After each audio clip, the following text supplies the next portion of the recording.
So, yeah, our topic today is a creative renaissance. So, as you may all know, we are living in a world right now with multiple crises going on, political, social, or economic. I was wondering, can a situation like that serve as a ground for something like a creative renaissance? What are your thoughts on that? Well, I think creativity begins when there's challenge. And I think that is the answer. So let's be challenged and let's come up with unusual things. Is it possible to be creative or to create something like a creative renaissance in that situation we are in? One of the things that I had in my mind is that predicting what will spark the new creative renaissance, is a complex task, but normally the changes or the typical causes are not a single factor. And as you were saying, they arise from the converge of technological, social, and cultural shifts. And however, all of these evolutions all the time bring something different and new. And what happened with something different and new is that many people get excited, but they are afraid. And it's pretty much what you were mentioning before. The first things that come to your mind are the things that you stole from life, from what you saw around. And when you get this idea that scares you because you have never seen before and you don't know, this is when you have the feeling that maybe it's a good idea.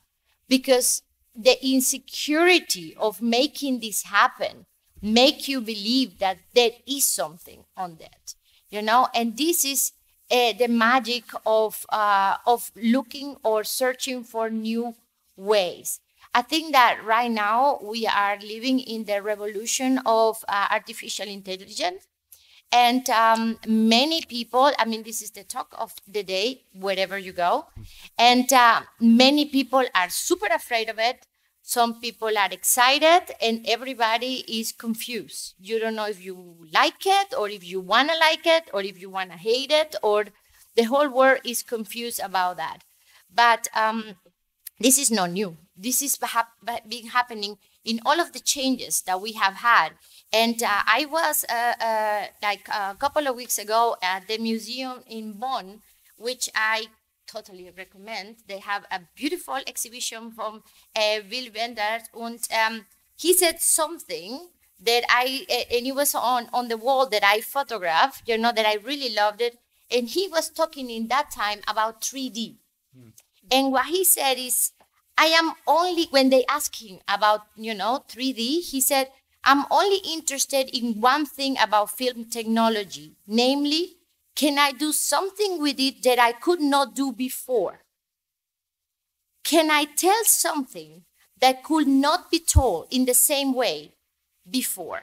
And 3D, that was quite obvious. It can tell a story that you could not tell before.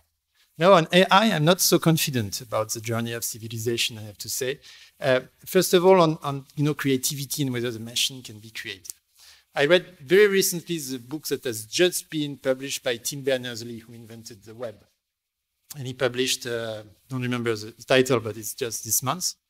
And he's right on many things, including data sovereignty, but he's absolutely wrong on one thing. He says, well, since my brain is full of neurons, and I can be creative with all those connections between neurons, then why a machine couldn't be creative by building the same number of connections between data points?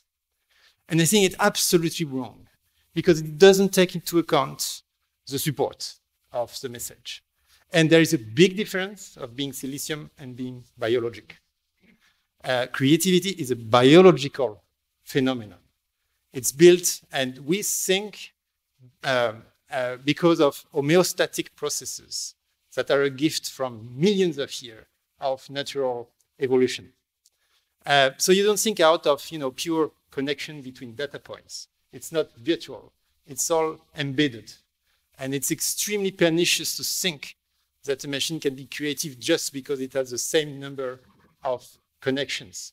Because without that singularity that your body gives you, you cannot emit something new, right? Or different. And I'll give a very short example of that. Word came out with Copilot. Does it ring a bell, Copilot? So all of a sudden, so I was writing my book, right? My own book. And all of a sudden, on my Word page, there was this little insect who each line I was writing was making a recommendation. Oh, hi, Gaspar. Are you maybe a bit tired? Do you want me to finish that sentence? Do you want me to, find that adjective for you? But there was two big problems with that little insect. Well, first of all, obviously, Microsoft, while I was typing my text, was just live infringing with my copyrights and, taking my words as they come out of the computer to feed the machine and feed the AI system, obviously.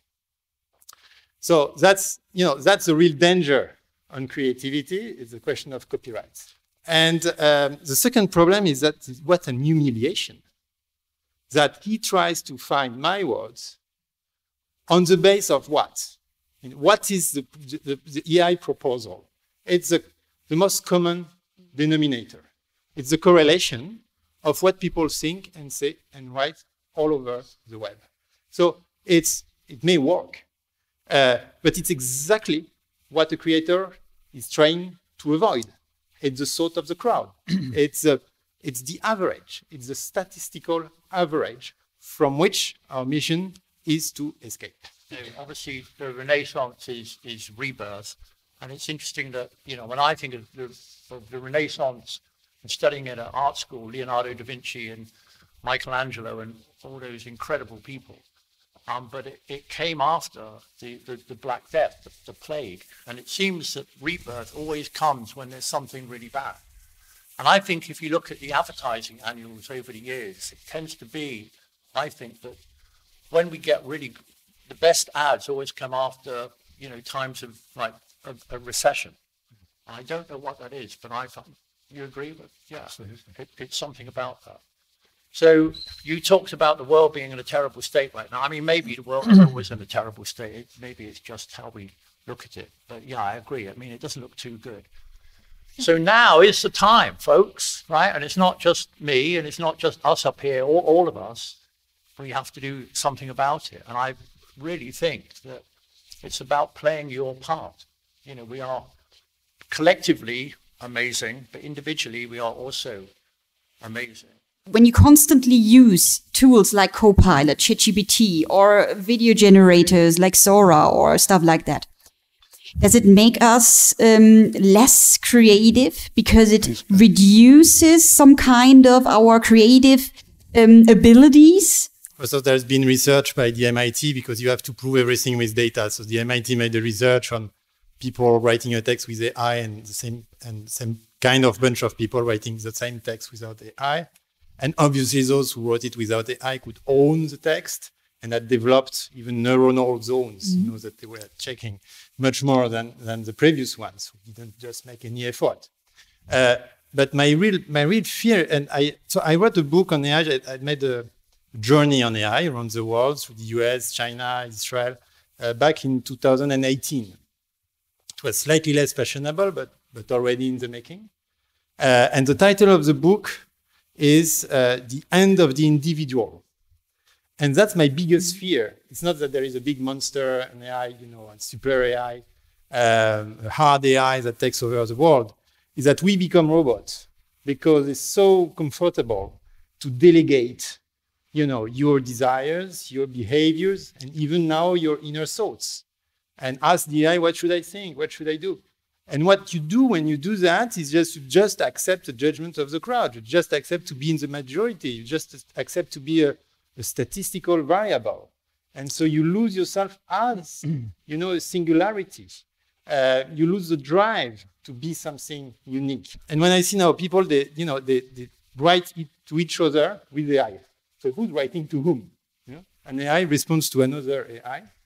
And so the guy in between, the human, I think it's humiliating. How can you, this is a question of almost of virtue.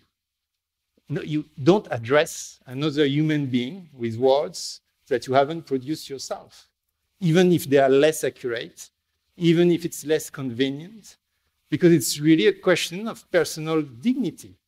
You need to be able to look at the person face to face, right? And to build that connection.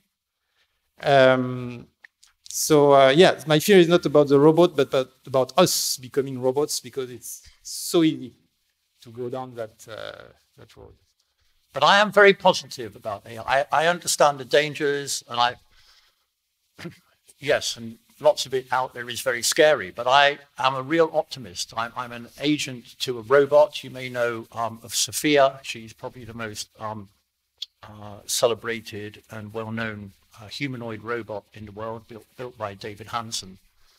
And I'm her agent. I quite like the idea of being an agent to a robot. I take my 25%, I get her work in commercials and films, etc. And when she's switched on, she is incredibly intelligent. When she's not, she's less. But why? I don't see it as humans against AI. There's a lot of this sort of, like it's another war. I see it working with AI to create something new and something that we as humans cannot do. I mean, already I am doing things in the last couple of years that were simply not possible. I mean, I'm writing music now, which I haven't been able to do before. I'm creating images, I'm writing stuff I've never been able to do before because I'm working with AI. And I like this idea of the two of us coming together to create something new. So I'm calling it's not evolution, I'm calling it AI-volution. It's AI and humans working together. And I believe it will change, it's already changing the way that we think. It's rewiring us. Implants are going into us. All sorts of stuff is going to happen. We will become a slightly different species. And so this word, AI evolution, I've trademarked this word, and I've been waiting like about 4 or 5 months to have it, the certificate, and I got it 2 weeks ago. So I'm going to be writing more stuff about this, probably with AI. But yeah, I am positive, and it's really because it's allowing us to do incredible things that we haven't been able to do on our own. So that's my take. What kind of concrete steps do you think can we make today to create something like a creative renaissance? I think it needs support, the idea. It needs money, it needs material, it needs an idea where to go. And you actually can go back a little bit, like 100 years, when Die Brücke was established, or a little later on, Der Blaue Reiter was established, or Bauhaus was established, and then Ulmer Schule, when aus Bauhaus and Dieter Rams came up. And actually, Jonathan and I've learned from Dieter Rams. These are all brown products that we basically shuffle around. The new Renaissance needs support, and some of the experience, I mean, how Great Britain, how England turned into creative in the 60s. I mean, what was that? I mean, dumping mediocre stuff and coming up with ideas, and even the Queen side, and she knighted the people that came up with that work.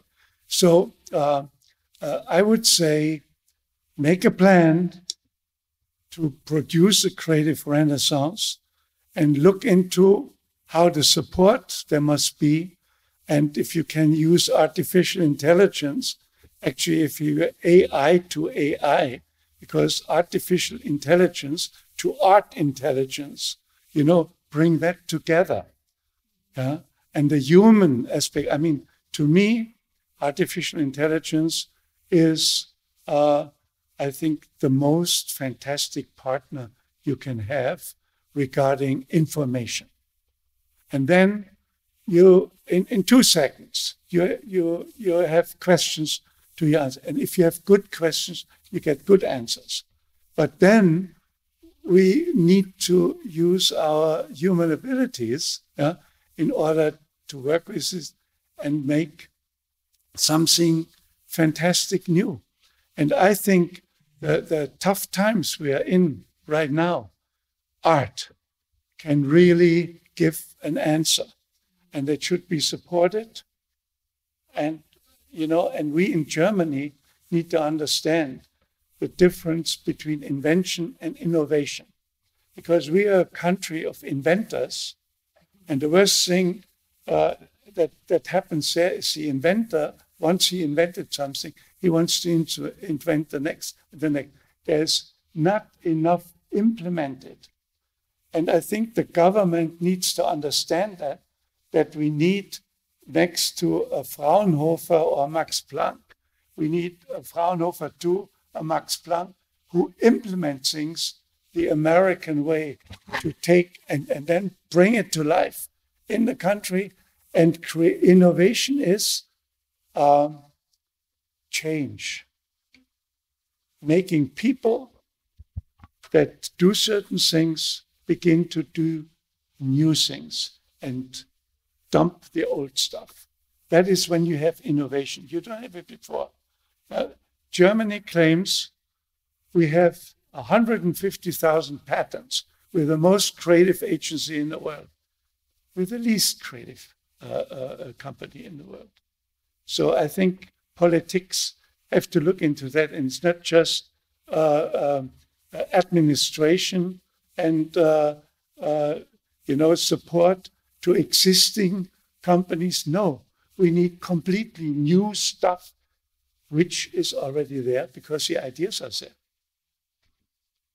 Back to the Renaissance Leonardo times, it was full of these geniuses who worked on their own in their studios. But they were supported. They were supported by patrons, right? The Medici family and the Pope and the Church, etc., etc. But now with, the fact that we are all connected in internet, emails, digital, etc., AI, there is a chance for, as I said earlier, everyone is creative, but now so many people are creating, content. Look at the TikTok generation, stuff in their bedroom. It's so easy. All of you could make a video tonight and upload it. So everyone is a creator, which is very different to the individuals in the first Renaissance. So maybe this new creative Renaissance is all of us working together and combining, because it's completely possible. But I'm wondering, what is the meaning? In Renaissance time, humanism, it was about, because before that, art was all about mankind. We were all just waiting for our salvation, but they flipped it round. You look at Michelangelo's David. He builds David, a huge sculpture, and that is man looking very powerful, his place on earth. So that's what a lot of the art in the Renaissance was about. But what is the meaning for this new creative Renaissance? I'm sure we're all going out and doing things, but a lot of it, that content you see, is not very good, right? It's I think you see it and you forget about it. So we need to give it some kind of meaning. What is the new meaning? Who are the new patriots? If it was then the Medici family, maybe now it's the tech billionaires. Yeah. Maybe. I don't know. But I think about what you are putting out there, because everything you do, you are adding to culture. And if you're putting bad content out, you are making, culture not so good. If you're putting great ideas out there, and for all of this, it's about the idea. I think come up with great ideas. Ideas are the things that move the world forward. Ideas are the things that can change things. Implement them. Yes, I agree with everything you guys are saying. And when I all the time try to find metaphorical, visuals about, because it's easier for me to think in visuals all the time. And how I see the AI is like the invention of the printer. The printer was just, before the people used to write the books, or the things were written by hand. And then they invented the printer, and the printer multiply, the books. So it democratized the books for everybody. But as you were saying, it's all about what you put inside of this printer, because the printer will reproduce what you put inside. And that's exactly what AI does. For example, 7 years ago, I had breast cancer, and I found something that it told me that with the help of AI, it could be that because the AI could multiply and reproduce all of the possible tumors in the breast of a woman, multiplied it in 5 years.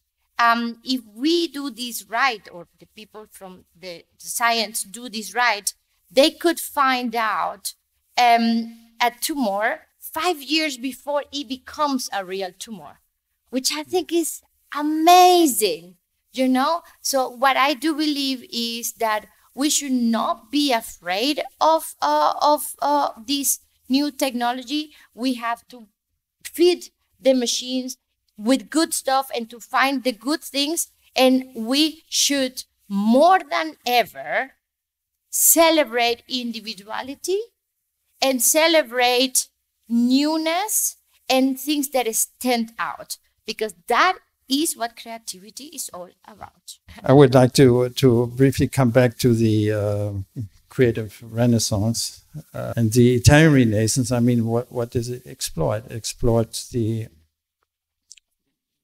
mathematics, nautics, optical science, astronomy, stuff like that. And now our fields of knowledge include biochemistry, include medicine, include computer science, and even artificial intelligence. And what it is the interplay between all these fields of knowledge that spark off the new, Now I'd like to mix that with what Hermann was mentioning, science. We spoke a lot about technology, but this is completely different topic. Fundamental sciences is something that now scare us because they've become too complicated. The philosophers, the painters of the previous Renaissance, they were well aware of the scientific developments. They were discussing with mathematicians, with physicians, with biologists, with doctors, and they were making sense of that new science, of cosmology, obviously, because we just discovered that the Earth, after all, was not the center of the solar system. And that was very important, in fact, to unleash, to interpret those new scientific realities and to popularize them and to make sense of them. And now, there is a rift. I can see that with philosophers. They are, except, epistemologists and specialized philosophers, they're a bit afraid because it's too specialized, it's too complicated. Think of quantum physics. Nobody knows what the hell it is about. So we just leave that to specialists. And that's a mistake. My last 2 to 3 books, I always partner with scientists, including for a novel called Humus, which is based on, I won't make you the pitch, but one of the big characters of the novel is earthworms. Earthworms. And so I discussed with agronomists, with biologists, with specialists of earthworms. They are called geodrillologists. And in fact, it's not, obviously it is very complicated, but, those people, they are able to make it simple for you. And after a couple of months, there is a moment where you know that you know the basics. Because when you talk to another researcher, you're not surprised by what he's saying. So then you understand, okay, I could anticipate what he was about to say. It means I get the gist of it. And now it's important to, again, pay attention and listen to science. Yeah, science is that important, I once had the pleasure to talk to Stephen Hawking, and he clicked and he said, you need to be creative to do good science. Otherwise, you're only repeating tired old formulas. You are not doing anything new. And I think that's an important sentence. And also, one last thing, coming back to the Italian Renaissance, we talked about it, Gaspar. You can learn a lot of things from the Italian Renaissance. And since Michelangelo was mentioned, he was one, and David was mentioned. There was once someone asked him how he pulled off to do this great statue of David. And then he said, I took this block of Carrara marble and I cut everything away that didn't look like David. So you can learn a lot.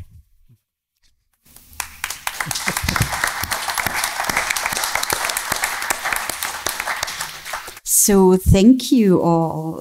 I could go on with the discussions for hours, but we need to finish. And so I'm really, really grateful and be happy to have that discussions. And you brought so many, I would say, dimensions to that debate. So thank you to all the panelists for their inspiring words, and a special thank also to Hermann. Because he has invited us and he brought us together with this great exhibition. And so finally, the last thing I need to say is that I warmly welcome you all to have a look at those works and have a discussion.